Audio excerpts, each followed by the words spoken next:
আসসালামু আলাইকুম, কেমন আছেন সবাই? আপনারা যে এত তাড়াতাড়ি এত ভালোবাসা দিবেন আমি আগে ভাবি নাই। একটা ভিডিওতেও যে এত কিছু পাওয়া যায় তা মানে পোস্টটা না করলে বোঝা যেত না। আপনাদেরকে অনেক অনেক ধন্যবাদ। আজকে আমি রান্না করব গরুর মাংস দিয়ে কাচ্চি বিরিয়ানি। যারা গরুর মাংস খান না তারা মুরগি অথবা ছাগলের মাংস দিয়েও করতে পারেন।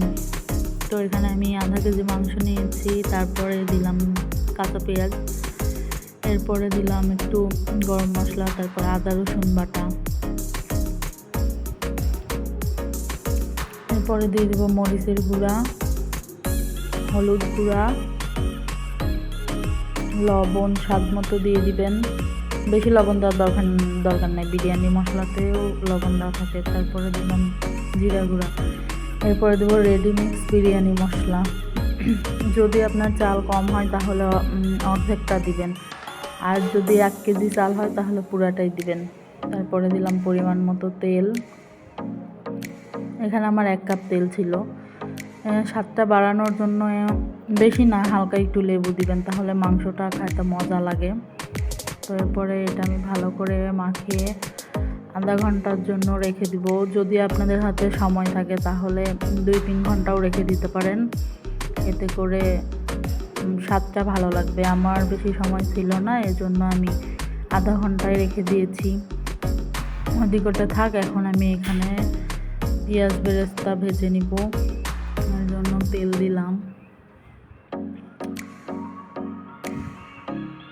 যখন পেঁয়াজটা ভাজবেন তখন লো হিটে রাখবেন আঁচটা, না হলে পেঁয়াজ পুড়ে যাবে, খাইতে ভালো লাগবে না। এই যে হয়ে গেছে আমার পেঁয়াজ বেরেস্তা। এবার আমি এখানে বিরিয়ানিতে দেওয়ার জন্য আলু নিব। ওই যে যাদের ভিডিও দেখেন না যে আলু বোখরা হ্যান ত্যান ফুড কালার, ওগুলো দেওয়ার দরকার না। আপনি একটু হালকা লবণ আর হলুদ দিবেন, দেখবেন আপনার ফুড কালারের থেকেও সুন্দর কালার এসে যাবে। তো আমার কাছে অত কিছু ছিল না, এই জন্য আমি এটা দিয়েছি। এইদিকে বিরিয়ানি রান্নার কথা শুনে আমার মেয়ে তো নাচ শুরু করে দিছে, তার বিরিয়ানি খুবই পছন্দ। এরপরে আমি মাংসটা বসিয়ে দিলাম। মাংসটা ওইদিকে বসিয়ে দিয়ে এদিকে আমি চালটা ধুয়ে নিব। ভালোভাবে ধুয়ে এটা এরকম একটা ডালার মধ্যে করে পানি ঝরাতে দেবেন, তাহলে বিরিয়ানিটা ঝরঝরে হবে। এদিকে আমার মাংসের বলক এসে গেছে, মাংসটা সিদ্ধ হয়েছে। আমি এখন বিরিয়ানি চালটা দিয়ে দিলাম।